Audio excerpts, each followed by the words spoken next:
I surveyed 46 people who said they got into their ex's head and asked them what worked. And the responses weren't what I was expecting. All right, so generally when you're watching a video like this, you're going to get some variation of the same 3 answers on what works. You know, I did a no contact rule and my ex came back, or I walked away and that made them want to come back. They were thinking about me a lot. Or my personal favorite, I started dating someone new. But what was really interesting when I studied the 46 people who actually got into their ex's head from their own words was the lack of those 3 common answers. Ultimately, a lot of the things that I'm going to talk to you about today are going to be outside the box things that you've probably never thought about or tried, which is exactly why I think they're going to be extremely effective at helping you get into your ex's head if that's what you want. So, after spending the better part of 2 hours combing through each person's response, I picked the 6 best ones. And if you stick around until the end of this video, I'm going to show you what each one of those ones looks like, as well as dissecting what it means and getting my take on it. Let's begin. So the first response really revolves around mementos of past relationships. So this person says, my ex told me that me leaving my stuff at their house reminded me of them every day, or the gifts I got her for her birthday would constantly remind her too. Oftentimes the fact that I didn't post anything on social at all drove her nuts. No stories, no new posts, nothing. She couldn't keep tabs on me.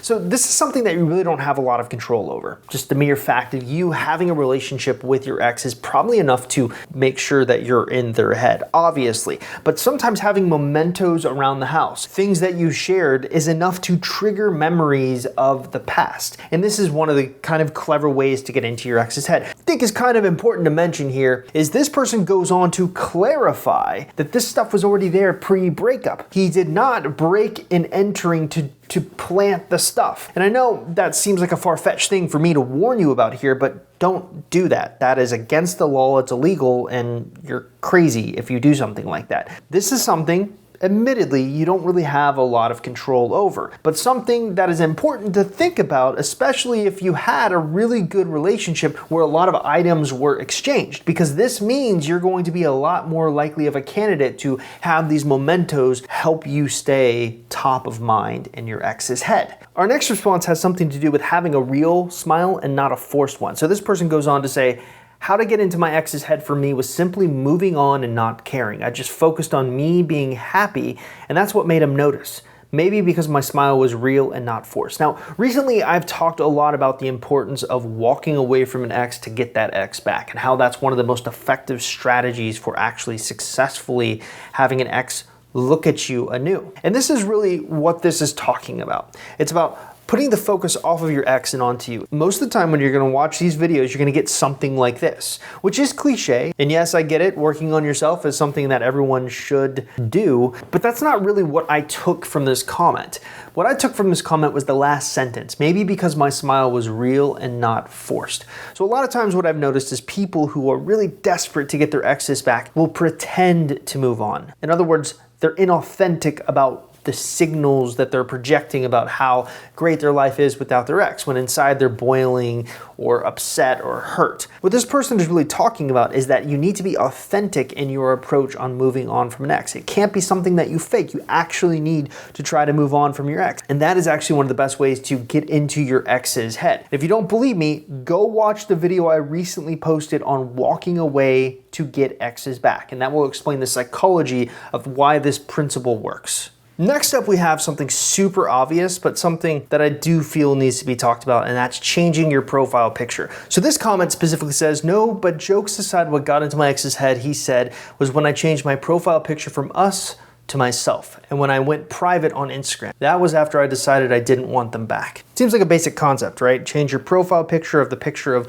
the two of you together to one of you, but you would be shocked at how difficult a step this is for most of the people coming into our program, specifically because it feels like they're losing the last bastion of the relationship. The last thread they're hanging on to is this profile picture, and sometimes it gets crazy in the fact that because their ex hasn't changed their profile picture yet, they feel the need that they shouldn't change theirs because this is some weird pact the two of you are making about your relationship. And a lot of times what happens when it comes to these profile pictures is your ex is too much of a coward to break up with you for real. They want to, but they can't do it. And so what they do is they lie to you. They sit there and say, hey, let's go on a break. Very friends-ish, you know, Ross and Rachel on the break, not on the break. Here's the point. If you go through a breakup, if you are on a break, it is my recommendation to simply just cut it off. So I've actually had some real experience with this. I had a client actually come into the Facebook group a couple of years ago, and the first thing I noticed when they came into the group was the mere fact that they still had a profile picture of the couple picture with their ex. And so my first piece of advice to this person was take the picture down, but they didn't listen to me. And of course, things did not go well for them in the end, but here's the point. I understand this need to hold on to the profile pictures, but it is usually not worth doing.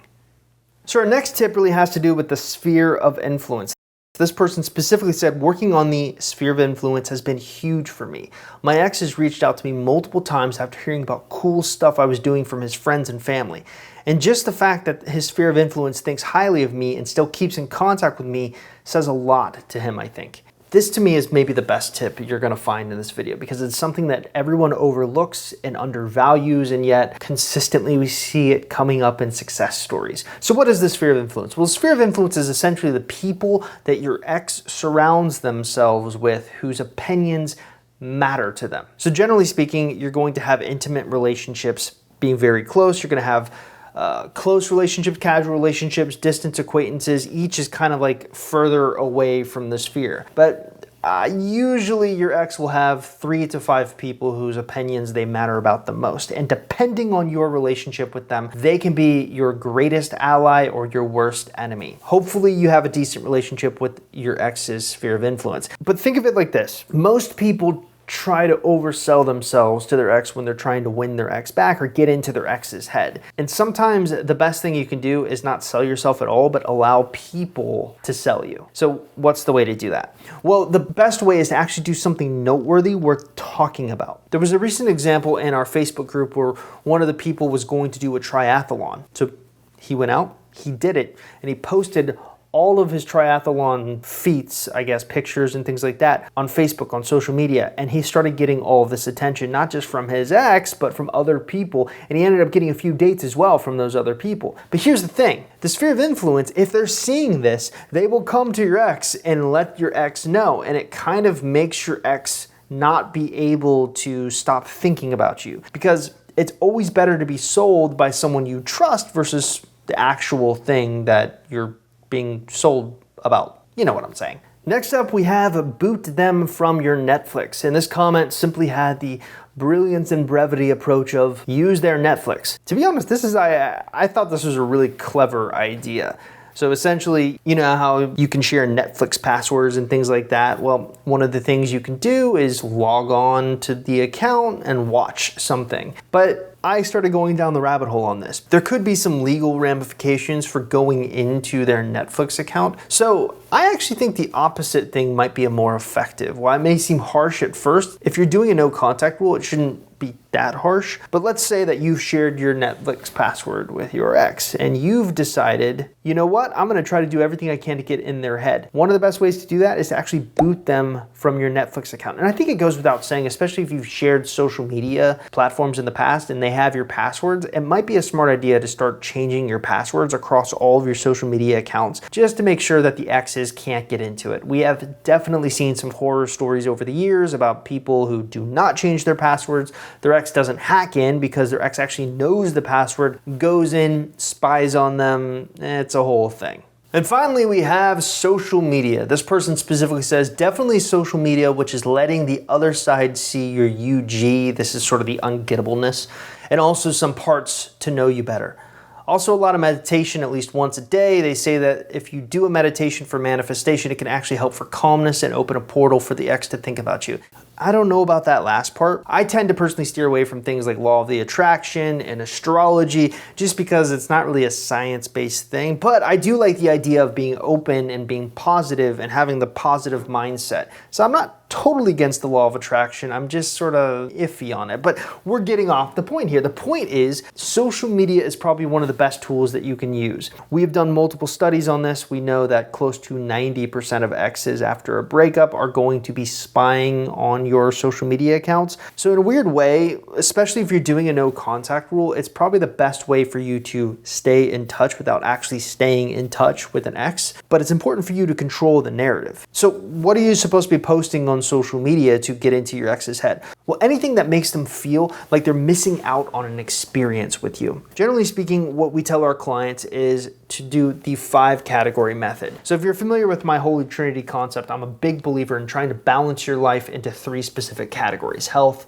wealth, and relationships. But there's one other aspect that I don't talk about enough, and that's sort of the magnum opus concept. It's the one thing that has an intersection between both health, wealth, and relationships. Now, this is all important because it will tell you what you need to be posting on social media. So think of it like this. You're gonna post 5 times a week. Day 1, you're gonna post something health related. That could be you going to the gym. That could be you going for a run. That could be you doing the triathlon like the guy I was talking about earlier. Then you're gonna post something wealth related. Usually anything related to your career or good news, or sometimes even bad news is okay. Then you're gonna post something relationships related. Generally speaking, since you're probably close to after the breakup point, you're not gonna wanna be posting pictures of you making out with some new person. It's actually a better approach to probably just go out and have fun with friends and take a picture with them. Then you're gonna post something magnum opus related. Remember, it's important for you to find a magnum opus, that one thing that you can care about more than your ex, that is an intersection of all the health, wealth, and relationship sort of trinity concept. So for some people that can be a painting. For others, that could be writing a book. For others, it can be your work, it can be your kids. It can be anything you want it to be, as long as it is something that you're proud of and something that intersects health, wealth, and relationships. So you're gonna post something magnum opus related, and then the 5th and final thing is kind of to post anything that you want. And then you take a break, a couple days, move back, and keep going around and around and around. And sometimes you want to change up the variation in which you're going to be posting. So one day you'll post health, one day you'll post relationships, one day you'll post wealth. So you kind of make it not as obvious at what you're doing. But the whole point is, if you continue this wheel going around and around, your ex is going to feel like they're missing out on important parts of your life. And the more they feel like they're missing out, the more they're going to be thinking about you.